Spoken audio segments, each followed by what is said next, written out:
माथा, कमर, मेरुदंड, छाती, इनमें पीड़ा होना ब्रह्मचर्य की हीनता का लक्षण। रीढ़ की हड्डी झुकना, हर समय झुककर बैठना, दांत के मसूड़े फूटना, मुख से दुर्गंध आना, शरीर से दुर्गंध आना, ये सब ब्रह्मचर्य हीनता का लक्षण। ये बालकों से लेकर के बड़ों तक।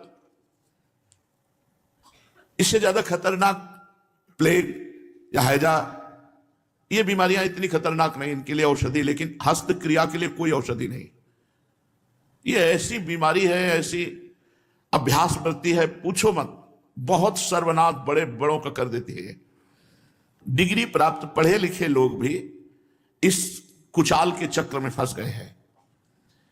ये बड़े दुर्भाग्य की बात है जिनको हस्त मैथुन का अभ्यास हो गया है। ये महारोग से पिंड छुड़ाने के लिए कोई औषधि नहीं है, कोई डॉक्टर ही नहीं आज तक। डॉक्टरों से पूछोगे आपको सपोर्ट कर देंगे, अच्छा है, बुद्धि मारी गई है। इस महारोग हस्त मैथुन को इतना प्रियता से बच्चे ले लेते हैं क्योंकि उनको सुखानुभूति थोड़ी देर होती तो ऐसा लगता है बड़ा सुख है, तो कई बार उस सुख को ये हस्त क्रिया, चाहे स्त्री हो चाहे पुरुष हो, बच्चा हो या बच्ची हो, उसको नष्ट कर डालता है, निचोड़ के रख देता है। परमात्मा की जैसे नवधा भक्ति है तो समस्त विकारों से नष्ट करके प्रेम प्रदान करती है, ऐसे ही अष्ट मैथुन के साथ ये हस्त मैथुन ये नव सर्वनाश कर देते हैं। वो सब विषयों का नाश करके भगवत प्राप्ति कराती है, ये सब सद्गुणों का नाश करके नरक की प्राप्ति कराती है, अष्ट मैथुन और हस्त मैथुन। हस्त क्रिया के कारण जितनी कठिनाइयां आती हैं, अगर उनका वर्णन किया जाए तो छोटी मोटी पुस्तक लिख जाएगी। यहां थोड़ा वर्णन करते हैं कि जैसे जिस लकड़ी में घुन लग जाए तो लकड़ी केवल ऊपर दिखाई देगी, बका पोली हो जाती, उसमें कोई दम नहीं रह जाती। ऐसे वो बालक, वो जवान, वो पुरुष या स्त्री हो जाता है जो हस्त क्रिया करता है, बिल्कुल खोखला हो जाता है। इसी को अंग्रेजी में मास्टरबेशन कहते हैं। इसमें सबसे बड़ी घातक बात यह है कि वो गृहस्थी लायक नहीं रह जाएगा, संतानोत्पत्ति की क्षमता का नाश हो जाता है। ऐसे हमें मिले, बहुत से लोग मिले।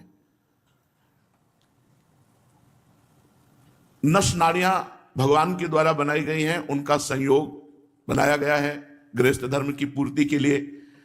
जब आप अतिशय घर्षण करते हैं तो उस नस नाड़ियों की क्षमता नष्ट हो जाती है और वो संतानोत्पत्ति लायक नहीं रहते। बहुत समझ लो, क्षमता नष्ट हो जाती है। क्या फायदा हुआ, आपने अपने जीवन को नष्ट कर दिया। उनकी स्नायु इतनी दुर्बल हो जाती हैं जिसे नष्ट कहते हैं। एक नहीं, लाखों करोड़ों लोग इसके शिकार हैं। जब घर्षण से नस दौर्बल्य आ जाता है तो स्वयं जो वीर तत्व है, चाहे जिसका भी हो, वो अपने आप निकलता रहता है, रिलीज होता रहता है। जरा से लोग शंका में ताकत लगाई निकल गया, सोच में ताकत लगाई निकल गया, या स्वाभाविक उसका, यहां तक कि सामान्य भोग की बात सुनते ही निकल गया, श्रृंगारिक वर्णन हुआ निकल गया, चिंतन किया निकल गया, बिल्कुल जीवन बर्बाद। कोई दृश्य देखा पतित हो गया। ये बहुत बड़े योगी की, महापुरुष की वाणी से आपको सुना रहे हैं। ये अत्यंत आवश्यक, गुरुकुल में रख करके बच्चों को सबसे पहले ब्रह्मचर्य शिक्षा ही दी जाती थी। आज इसकी चर्चा ही नहीं, पूरे भारत में चर्चा नहीं। क्योंकि कैसे इसकी चर्चा के बिना, इसको संभाले बिना ना अध्यात्म बनता है ना व्यवहार बनता है। अतिघर्षण होने के कारण इतना पतला वीर शक्ति हो जाती है कि उसमें संतान उत्पत्ति करने की क्षमता ही खत्म हो जाती है। शरीर के भीतर मनोवाह नाम की एक नाड़ी है। इस नाड़ी का पूरे शरीर से संबंध है। काम क्रिया नहीं, काम भाव आते ही वो एक्टिव हो जाती है और पूरे शरीर को मथ करके सप्तम धातु को नष्ट कर देती है। नस नाड़ियां कांप उठती हैं जिस समय पूरे शरीर का मंथन वो करती है, वीर का घर्षण आकर्षण करके बाहर पूरी नस नाड़ियां, पूरे शरीर, उसी को वो आनंद समझता है, नाश को आनंद समझता है। सोचो जिसके निकालने में तुम्हें ऐसा आनंद लगता है, उसको रोकने में कितना आनंद होगा। सब शरीर की नस नाड़ियां कंपायमान हो जाती हैं। शरीर में दो प्रकार के रक्त एक सफेद और एक लाल। सफेद में रोगों को लड़ने की, काटने की क्षमता होती है, और जब आपका शक्तिपात होता है तो साफ सफेद रक्त उससे नष्ट होता है, आपके रोगों की लड़ने की क्षमता खत्म हो जाती है। थोड़े ही दिनों में धातु दौर्बल्य, sugar, blood pressure high low, स्वप्न दोष, मधुमेह आदि ये बड़े बड़े रोग हो जाते हैं। ये रोग इसी से होते हैं। जितना अधिक पुष्ट ब्रह्मचर्य होगा तो ये श्वेत कीट बलवान होते हैं, इतने बलवान हो जाते हैं कि विष को भी पचा जाएगा।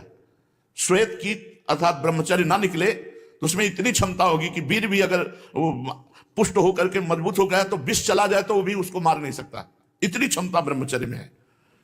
विष को पचा डाले, भोजन की क्या बात। परंतु जो अपनी शक्ति को छीण करते रहते हैं तो इतना दुर्बल हो जाता है कि पानी पचना मुश्किल हो जाता है। हैजा, प्लेग, मलेरिया, थोड़ी थोड़ी दिनों में सर दर्द, बुखार, और वो मानो मरा हुआ व्यक्ति है। आलस्य, प्रमाद, एकदम कोई उत्साह नहीं। हस्त क्रिया से जो वीर्य नाश होता है उससे सबसे पहला धक्का दिल को लगता है। दिल का कमजोर आदमी, स्मृति शक्ति नष्ट होने लगती है। क्या कहा था, क्या सुना था, क्या कोई कार्य था, सब विस्मरण होने लगता है। एक ब्रह्मचारी हैं 85 वर्ष के, किस तारीख को, कितने घंटे में, किस मिनट में, कौन सा महीना, पूरा सब अभी याद है। 50 वर्ष का, तुम अमुक तारीख को, अमुक घंटे में, अमुक दिन में, अमुक जब समय पैदा, उनको कुंडली की जरूरत नहीं, सब स्मृति। कितने वृद्धावस्था में तो स्मृति नष्ट हो जाती। और ब्रह्मचारी हर स्मृति, एक एक बात की स्मृति। शरीर, नाड़ियां उभर आती, नस नाड़ियां शरीर में, हल्का पीलापन आने लगता है चेहरे पे। दिमाग की स्नायु बिगड़ने लगती है। अधिक करने वाले हस्तमैथुन के अपस्मार, पागलपन, दिमाग कंट्रोल में नहीं रहता, चिड़चिड़ा स्वभाव, क्षण में क्रोध, बस लड़ जाना, एक जीवन बर्बाद।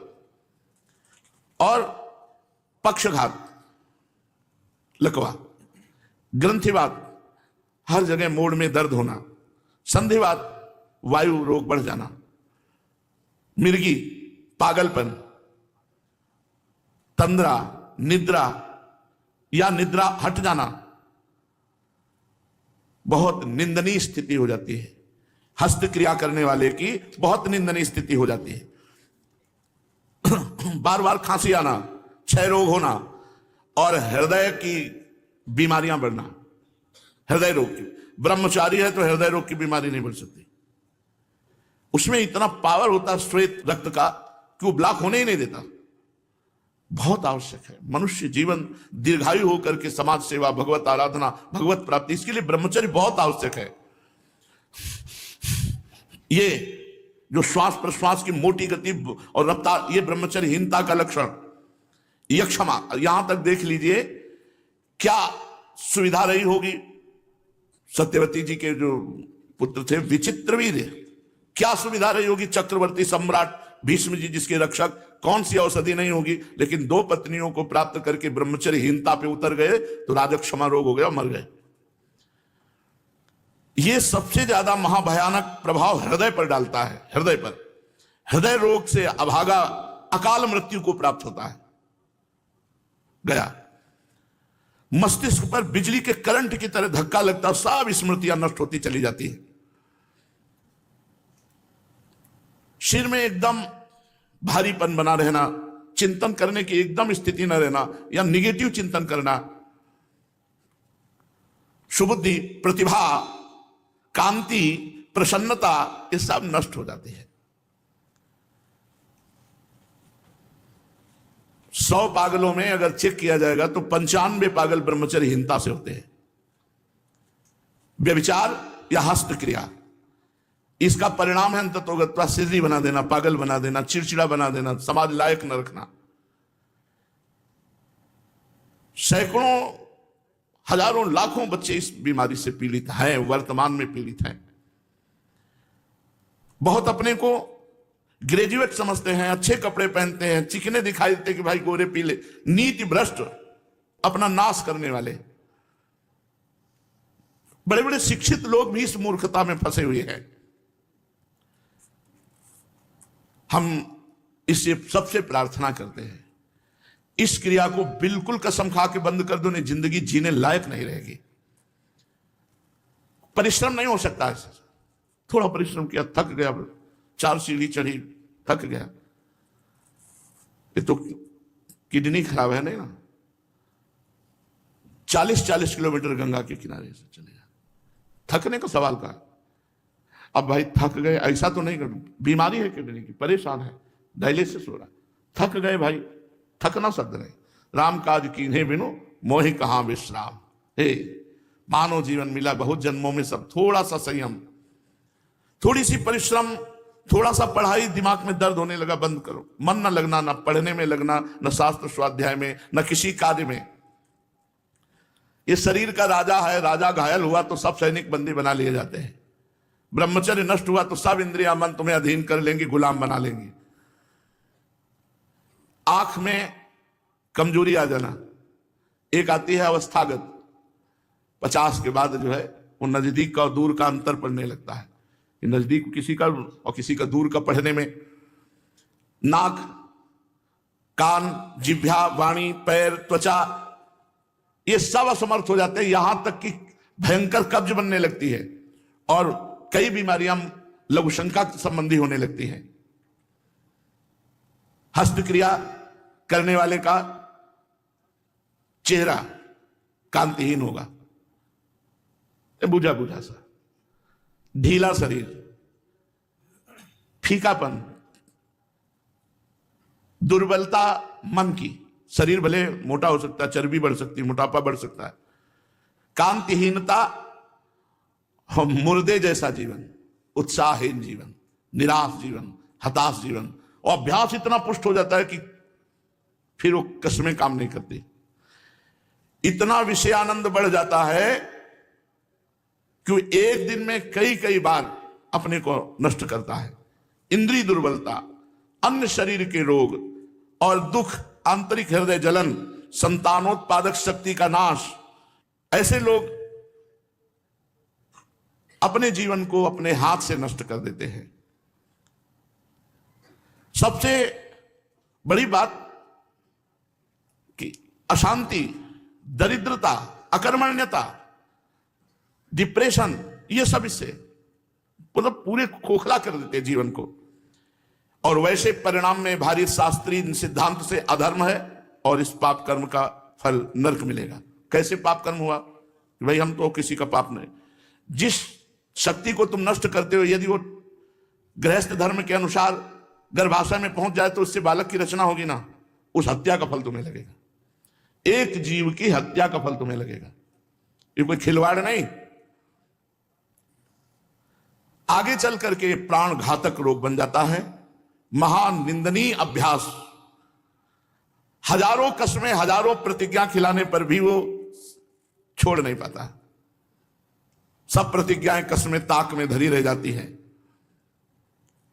थोड़ी भी ऋतु परिवर्तन उसको बर्दाश्त नहीं होता, जुकाम, सिरदर्द, छाती में पीड़ा, बहुत सर्दी लगना, बहुत गर्मी लगना, बहुत बात लगना, कोई जरा सी बात कर दी बस घंटों उसी का चिंतन करता रहता है। जो इस क्रिया को करता है उसमें आंख में देखने की शक्ति इतनी कमजोर हो जाती है कि आंख मिलाकर बात करने की हिम्मत नहीं रहती। वो एक तरह से शर्मिंदा और मुंह छिपाए जैसा रहता है हर समय। वो बहुत चालाकी करेगा, चतुरता करेगा, पर वो छिपता नहीं, पता चल जाता है। उसमें व्यर्थ का अहंकार होता है, जरूरत से अधिक निर्लज्ज बन जाता है, और इसका कारण है यही दुर्गुण। मनुष्य का चेहरा आनंद में बनाया गया है, मुख प्रसन्न तन तेज विराजा, कीन्हे रामचंद्र कर काजा।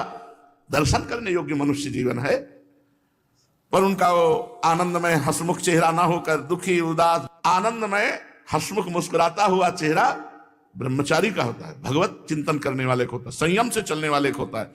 इनके चेहरे दुखी, उदास, खिन्न, न जाने कितने तरह के चेहरे में विकार उत्पन्न हो जाते हैं। एक नव यौवन अवस्था का जब प्रवेश होता है, अगर ब्रह्मचर्य रहा जाए पूरे जीवन भर आनंद रहेगा। बस 22 तक संयम से रह लो और इसके बाद जब पानी ग्रहण करो तब संतान उत्पत्ति आदि की भावना से फिर आगे चलकर 40-50 में उसको वैराग्य होने लगता है, फिर वो अपने भजन मार्ग में चल देता है। स्वभाव इतना चिड़चिड़ा, इतना रूखा कि जरा सी भी बात करो तो खाने को दौड़ता है, इतना कमजोर हो जाता है। गालों की गुलाबी नष्ट हो जाती है, झाई पड़ जाती है, काले दाग, पिंपल बढ़ जाते, ये सब शक्तिपात का लक्षण है कि वो ब्रह्मचर्य का नाश कर रहा है। आंखें धस जाती है अंदर की तरफ, गाल में ऐसे पिंपल, झाई, हल्के हल्के काले काले दाग, बाल पकना और झड़ना, 12 वर्ष की अवस्था में बाल सफेद। एक तो कलयुग का कुछ प्रभाव है बाल पर, तो पूरा केवल उसी का नहीं जाएगा, क्योंकि बहुत से ऐसे कि बाल सफेद होने लगते हैं कम अवस्था में भी, कलयुग का भी प्रभाव है। ये यहाँ लक्षण बताए जा रहे, नहीं तो 8-10 वर्ष के बालक की 500 शुगर, वो तो भी, और गोदी में बच्चा और चश्मा लगा हुआ है, ये कुछ कलयुग के प्रभाव हैं जिनसे इसका तारतम्य नहीं जोड़ा जा सकता कि हर एक के बाल सफेद हैं तो ब्रह्मचर्य नाश कर रहा है। नहीं तो छोटे छोटे बच्चों के जैसे हमने देखा कि गोद में चश्मा लगा है तो कोई ब्रह्मचर्य ना हो, तभी गोद में ही है, तो कुछ कलयुग का भी प्रभाव है इसमें। बिना बुढ़ापे के सारे लक्षण आ जाना, किसी भी कार्य में उत्साह न रह जाना, थोड़ा परिश्रम होने पर हाँफने लगना, और एक दिनचर्या कभी नहीं रहना। जो ब्रह्मचारी नहीं वो एक दिनचर्या नहीं चला सकता, पक्का पक्का पक्का। राइट टाइम उठना, राइट टाइम की दिनचर्या केवल ब्रह्मचर्य से चल सकती, दूसरा कोई उपाय नहीं। एक दिनचर्या नहीं रह सकती। चित्त में देख लो, यहां लोग आते हैं पूछते हैं हम बहुत परेशान हैं, दिमाग से परेशान है, मन से परेशान है, वही डिप्रेशन, तनाव, तो कह रहे हैं ऐसे लोगों की चित्त वृत्ति कुचिंता में फंस जाती है। थोड़ी थोड़ी देर में वो भयभीत होने लगता है, घबराहट पैदा हो जाती है, धड़कन तेज हो जाती है, और दुख की संभावना मात्र से वो व्याकुल होता रहता है। इसी को डिप्रेशन कहते हैं। अस्वाभाविक आहार करने की इच्छा, बिना भूख के, क्योंकि वो लीवर खराब हो जाना, मंद पड़ जाना, नींद ना आना, या नींद ऐसी आना कि कुंभकर्ण की तरह सोते रहना, उठते समय भी आलस्य, निरुत्साह, आंखों में भारीपन, बहुत जल्दी जल्दी स्वप्न दोष हो जाना, ये सब सर्वनाश की स्थिति ब्रह्मचर्यहीनता से होती है। हाथ पैरों में जलन होना, तलवे तथा हथेलियों में पसीजना, वायु परिवर्तन होते ही शरीर रोग ग्रसित हो जाना, खड़े होने पर अचानक अंधेरा छा जाना, दिमाग में हर समय गर्मी रहना, नेत्रों में जलन उत्पन्न होना, क्षण में गुस्सा आ जाना, क्षण में शांत हो जाना, माथा दर्द करना, कमर दर्द करना, मेरुदंड, छाती दर्द, ये सब नई अवस्था में जो बच्चों के होते हैं ब्रह्मचर्यहीनता से। रीढ़ की हड्डी झुक करके रखना, ये ब्रह्मचर्य की, तो ब्रह्मचारी नहीं तो ऐसे 90 अंश का नहीं बैठ सकता, सीधे 90 अंश। ये केवल ब्रह्मचर्य से ही बैठा जा सकता है, नहीं थोड़ी देर के लिए दिखाने के लिए कि ब्रह्मचारी ऐसे कर, फिर वैसे हो जाएगा। माथा, कमर, मेरुदंड, छाती, इनमें पीड़ा होना ब्रह्मचर्य की हीनता का लक्षण है। रीढ़ की हड्डी झुकना, हर समय झुककर बैठना, दांत के मसूड़े फूलना, मुख से दुर्गंध आना, शरीर से दुर्गंध आना, ये सब ब्रह्मचर्यहीनता का लक्षण है। नाक के किनारे कालिमा आ जाना, नेत्रों के नीचे काला काला हो जाना, आवाज की कोमलता नष्ट हो जाना, रूखी, अप्रिय, कर्कश आवाज, वक्षस्थल की हड्डी हड्डी दिखने लगना, किसी बात में कभी थोड़ा कामयाबी फूल करके एकदम थोड़ा सा काम हार गया, कामयाबी सफलता नहीं मिली, महान अपने को शोक में डाल लेना, ये सब ब्रह्मचर्य के नाश से होता है।